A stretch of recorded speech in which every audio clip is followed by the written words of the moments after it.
If you're salty and you know it, clap your hands. Ah! All right, so today I want to talk about and kind of discuss the topic that kind of comes up a lot, especially for people that are new to the game like me, or people that just look up the game or see it from like the outside perspective, right?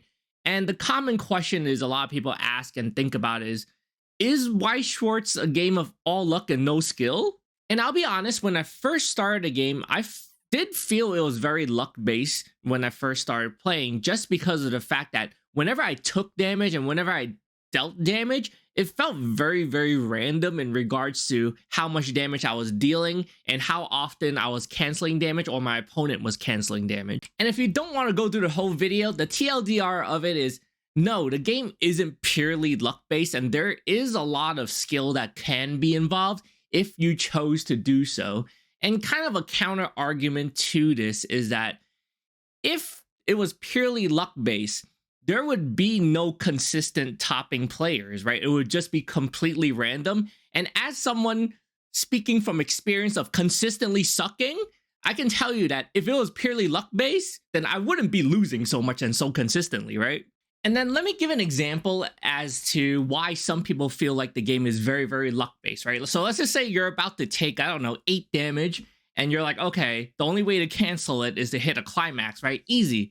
Okay, so 1, 2, all right, I'm not canceling. 3, 4, 5, 6, 7, 8, and you eat like 8 damage in the face. Of course, when you first start playing the game, you're like, oh, well, that's just fucking random and luck, right? Another example I'll give is, what about your starting hand, right? So you might draw 5 cards in your starting hand. 1, 2, 3, 4, 5. All right, so you just drew into 4 climaxes out of the 8 climaxes in your deck, and you're like, well, I'm just fucked, right? And then you know what? I'm just gonna mulligan my whole hand, all 5 cards, and then I'm gonna draw another 5. 1, 2, 3, 4, 5. Okay, so you drew into all your climaxes, right? Does it mean that automatically you're gonna lose? No. Does it mean that your chances of losing are higher? Yes, right? But when it comes to actual things like, oh, okay, does it mean the game is completely luck-based and the game is completely over once these scenarios happen? Not really. And also, are there ways to mitigate this and kind of, you know, salvage these situations? Yes. And these mechanics are built into the game, right? And the reason why I wanted to talk about this topic today is also partly because I see a very, very common comment that pops up in my videos when I talk about the game, where a lot of people talk about how at their local LGS, whether they're a game store owner or someone that plays the game or someone that observes it from the outside, a lot of people have a comment similar to this where they say they partially disagree and say that, you know, players leave the game because they see the game as pure luck and randomness and absolutely no skill at all, right? And I do kind of agree with that, and it's mainly because I think the one thing that is the problem with Weiss Schwarz is that Weiss Schwarz lacks a lot of actual resources and people that are good at teaching the game and actually getting people to have fun while playing the game, and then slowly introducing the mechanics to it. Where someone like me that first started off playing the game, right, I would find those scenarios absolutely terrible and just not fun. Like, okay, well, I just drew into like 5 climaxes in my starting hand, or I just ate like 10 damage in the face and I didn't cancel it. This is all just like completely luck, right? And there's no way to fix these things. And I always say this, right? I'm not a good player. I don't top. I don't go to regionals. I don't go to worlds like a lot of these people that make, like, you know, deck videos or whatever it is. My experience that I'm giving to you is I absolutely fucking suck at this game. And the fact that I suck at this game, I can tell, like, okay, what parts I can improve on and what things that I could do better, right? And I won't go too in-depth on the game itself in this video, but one mechanic I want to introduce to you guys is climax cards. In every deck, there's 8 climaxes, right? Your climaxes are how you do your combos, but the most important thing is it's how you save yourself. It's how you cancel damage whenever someone does damage to you. So, like, kind of like how I ate like 8 damage into the face. If I hit one of my climaxes on, you know, 7 of the damage, and then on my last card it was a climax, then I would have canceled all that damage, right? But is it completely all luck though? No, it isn't. And if you're new to the game, or if you're learning the game and you feel like the game is very luck based and you don't feel like there's a lot of depth to it, One deck that I really recommend is I made a video on the fake Camelot Osmandius deck, which is something called an 8 gold bar deck, right? And I'm not going to go in depth on the video in regards to like specific terms like deck compression, right? Because I kind of, in a way, really hate a lot of this Weiss jargon that people have. And that's kind of like a little topic for another time. But what compression is when you're thinking about compressing, you're making your deck smaller, right? And by making your deck smaller, one key skill in regards to getting better at Weiss Schwarz is counting your climaxes. Climaxes is kind of what keeps you alive and kind of what, fuels your game in regards to like your combos and whatnot. Because if in the occasion where like that one skit where I drew all 8 of my climaxes in the beginning of the game, that means that you have no cards left in your deck to cancel. So meaning, if you play something like a gold bar deck where the gold bar effect is that when you trigger this climax, the climax goes into your hand and then you put the top card of your deck into your stock. Meaning that rather than when you trigger the climax it going into your stock and you losing that one cancel because it's stuck inside your stock unless you're able to pay it out, you're able to keep it in your hand, play it, put it back into your graveyard. So when it gets shuffled back into your deck, you have that available in order to cancel. So why does that matter, right? So when you play a 8 gold bar deck where you're not having your climaxes going into your stock, that means that as a player, you don't have to put any effort at all in regards to keeping your stock clean, meaning that when you play a deck like this, you'll realize, you're canceling damage a lot more as opposed to when you're playing your other decks.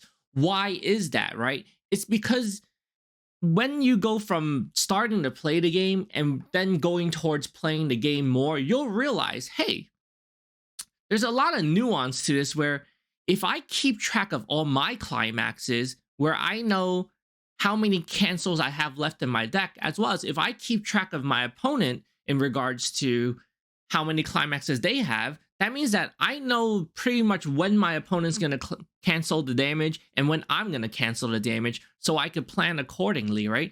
And this is just kind of one of the aspects of how in-depth the game can go if you chose to do so, right? Whereas if you're just someone like me when I first started, and I kind of still am, where I just don't give a fuck, I just swing for the fences no matter, whatever it is, and I just do as much damage as possible. I don't really care whether they cancel the damage or not. Yeah, it could be very luck-based, and you're just like, oh, well, they just fucking canceled my damage because I just tried to swing for 8, knowing that they have a bunch of climaxes in their deck, right? And when you play the game more, you'll realize, hey, there's a lot of ways I could make a lot of changes to my deck and a lot of ways that I could change how I play so that I could avoid a lot of my canceling the damage as well as my opponent canceling the damage as well, too. One more example I'll give in regards to how in-depth the game can get is cards like Brainstormers, where you see on the bottom here where it says Act Brainstorm, you pay 1 cost to rest the card, and you flip over 4 cards on the top of your deck and put it into the waiting room. And depending on how many climaxes you reveal among those cards, you could perform an effect, right? It differs based on every card. This is a very common card that you'll have in all your decks where everyone runs Brainstormers, and there's a multitude of reasons why, right? And I'm going to explain why it adds a little bit more depth into the game in regards to your decision making and whatnot. So on the surface, like, all right, whatever, I just flip over 4 cards on my deck and what's the big deal, right? And remember when I showed you how, if I drew into like all my climaxes in my opening hand, cards like Brainstormers is one of your ways out of the game in regards to avoiding these situations and kind of salvaging, right? Because the more cards you flip over, the faster you go through your deck, and the faster you go through your deck, the sooner you could refresh your deck and get those climaxes that you discarded back into your deck so you could cancel that damage. So yeah, if you have multiple of these, or if you have other cards, for example, that you could speed through your deck in order to just kind of mill through it, then you're able to salvage a lot of situations. And there's a lot of thought process and decision making involved in this. And the Brainstormer cards aren't, the only example where there's cards that let you go through your deck faster, as well as kind of adds more layers to decision making. There's cards like this Bloody Halloween Tokyo Revengers card where you're able to kind of filter through your hand, where you could discard cards that you don't need in your hand, as well as on top of that, go through your deck faster because it lets you draw a card if you have 2 characters on the field, and then you discard 1 card from your hand into the waiting room, which is the draw and the filter. So you're milling and you're kind of salvaging your hand. So in the case that if you had those multiple climaxes in your hand in, the starting turn, you're able to go through your deck faster and dump those climaxes because you're not able to get rid of them fast enough. And then the other effect of this card would be if you reveal the top card of your deck, if it's a character, you put it in your hand, and again, you discard 1 card from your hand. And again, you get to filter your hand as well as draw another card. So these are just 2 examples of how there are, ways that you can make the game a little bit more complicated if you chose to do so, but without actually giving the game a chance and actually trying the game. Then, a lot of people on the surface will look at the game and go like, this is just purely luck and there's absolutely no skill, no decision making involved, and you're just kind of unga boonga through everything. And if you want to learn about the game, there's 2 channels that I think you should check out on YouTube, and one of them is Clock Tower. I spoke of them before, as well as 36 Cancel. They both explain kind of like the nuances of how to play the game and things, like the more complicated part of games like compression, things like how to manage your climaxes and the nuances of certain decks and how to use certain effects. And I think videos like these are very, very helpful, where I like these 2 channels because they're not just trying to pump out content just to monetize it or like, just for like social media attention. They genuinely come off as people that just like to play the game. And that's why I enjoy the channel. So I think out of all like the Weiss YouTubers, I really think you should check these 2 channels out.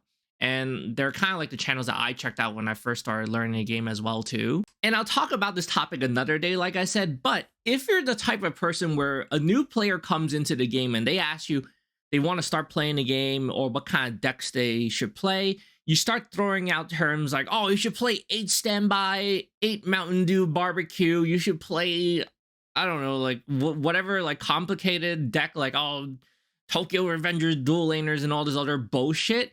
Or if they ask you about certain questions, this is one of my biggest gripes, right, about the community. If someone asks a question on how to play the game or how a certain effect works, the most common example I see is people start linking like articles from Weiss Tea Time on how to play the game, right, and actually just answering the question. If someone asks you like, okay, if this resolves first and then this happens, then does this still go through? Or like, if this is the last card in my deck, then do I still get to do this effect? Instead of actually just answering yes or no, people just link some Weiss Tea Time article on some blog website and they're like, oh, there you go. Or when they try to explain stuff to new players, they use all these jargons. Even if you're playing against a new player, they go like, oh yeah, this card's a clean cut. Or like a Riki Runner, Mountain Dew, Honeydew, Barbecue. Like, they throw out all these complicated terms for absolutely no reason at all. So if you do that when there's new players, of course there's going to be people that just don't want to play the game. There's already a lot of like, biases that people have when it comes to a game where this game is just for like anime nerds, or like this game is like pure luck and there's no skill involved and things like that. You don't need to add on to that, right? You want to be as welcoming as possible. If you're playing against new people and then, rather than going like, okay, this is a clean cut, or I'm brainstorming now, just explain your effects. Just go like, okay, I'm brainstorming. I just flip over the top 4 cards in my deck, and depending on how many climaxes I have, it lets me salvage cards from my deck. That's as easy as that. Oh, this card is a runner, meaning that, okay, if I flip over the top card of my deck, and then since it's a monster card, I get to bring it back to my hand or wherever the hell the effect is, right? It's very, very completely unnecessary to use all these complicated jargons that people can't even associate with the actual effect itself. And you're just pretty much doing it just because, okay, well, this is just how it's always been, right? And it's just very, very unwelcoming to a lot of new players. And please, like, if someone asks questions, don't just link some article on like, this is what the effect is, and expect someone to read like a fucking essay on explaining the effects. You could easily just say, okay, the effect doesn't go through or whatever it is. Give like a short answer. That's all it takes. So, okay, that was just kind of my rant. But in regards to like, in conclusion, is Weiss Schwarz a completely luck-based game with absolutely no skill? I would say Short answer, absolutely not. It's not purely luck based, and there is a lot of skill involved, with the nuance of if you choose to play it that way. If you choose to absolutely ignore all the mechanics and ignoring all the ways that you could play better, of course it could be completely luck based, right? If I'm just gonna never count the amount of climaxes in both my deck and my opponent's deck, honestly, I fucking suck at this game, right? So I can't count my opponent's climaxes for my life. I could barely know what's in my deck, forget about even knowing whatever's in someone else's deck. But that's what differentiates someone that constantly beats me, as opposed to, you know, me just kind of just playing Unga Boonga however I want to, right? The difference between a good player and someone that's not a good player is they're able to keep track of all these things, and that's why they could probably consistently win more, as opposed to someone like me that just kind of goes like, well, I'm just gonna swing and pray for the best, right? And it just depends how you view the game and how you want to play. For me, I have fun just playing however I want to play. Like, you know what? If I'm going to do something absolutely stupid that makes absolutely no sense, that I'm just going to play all the cards out of my hand, but I find it hilarious and fun, I'm going to do it. But you have to acknowledge, like, okay, when I'm making these choices, this is a bad choice. And until you realize, okay, why a decision is bad, you're never going to understand why there's more depth and there's a lot of strategy involved in the game, like Weiss Schwarz, which might look very, very, very simple on the surface. As well as one other thing I want to add to, without making this video too long, is that the game of Weiss Schwarz can be very, very back and forth, because as you take more damage, you're going to become a higher level, right? And this is the one thing that I absolutely love about playing Weiss Schwarz as compared to playing a game like Yu-Gi-Oh!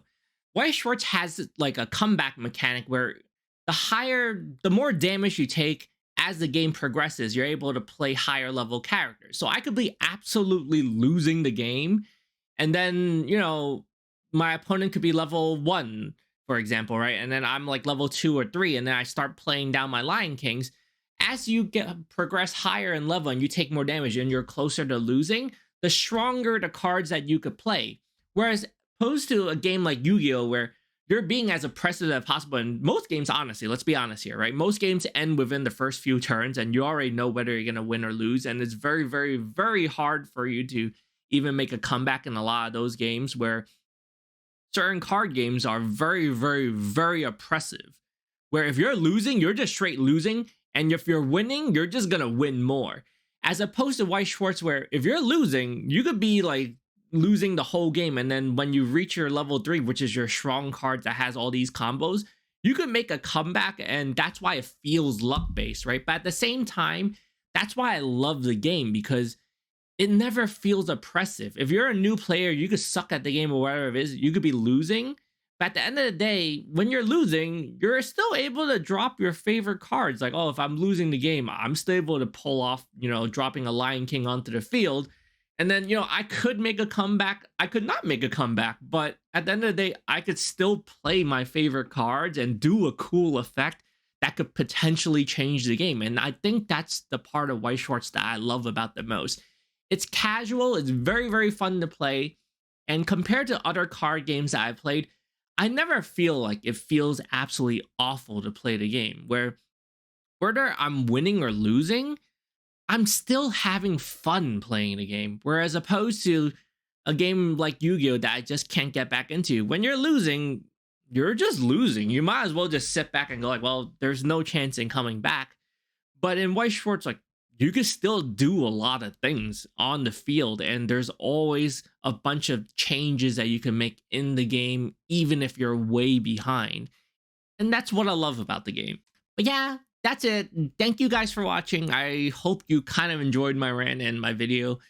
But, you know, it's kind of just a topic that I really, really want to talk about, especially since there's a lot of new players coming into the game, and there will be a lot more new players coming into the game.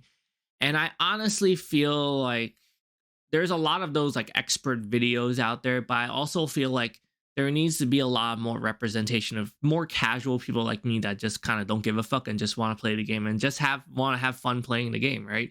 It doesn't need to be super complicated. If you want to watch videos where there's a lot of complicated jargon, there's all these like tech mechanics and all that, there's videos out there, right? But I feel like there's also a huge majority of people that just are very, very casual and just want to drop down, their favorite cards. They want, play Mike Wachowski onto the field, and that's what's fun to them, right? And that's what's fun to me, and that's why I love this card game, and that's why I do content for it. But just be more welcoming to new players, honestly, as well as, know that there's a lot of bias and stigma when it comes to this card game, which is why a lot of people don't play it. And the more welcoming you are to these new players, and stop doing things that might come off as very, very gatekeeping, such as like using a lot of complicated terms, as well as, like I mentioned in a previous video, like playing very, very oppressive decks all the time.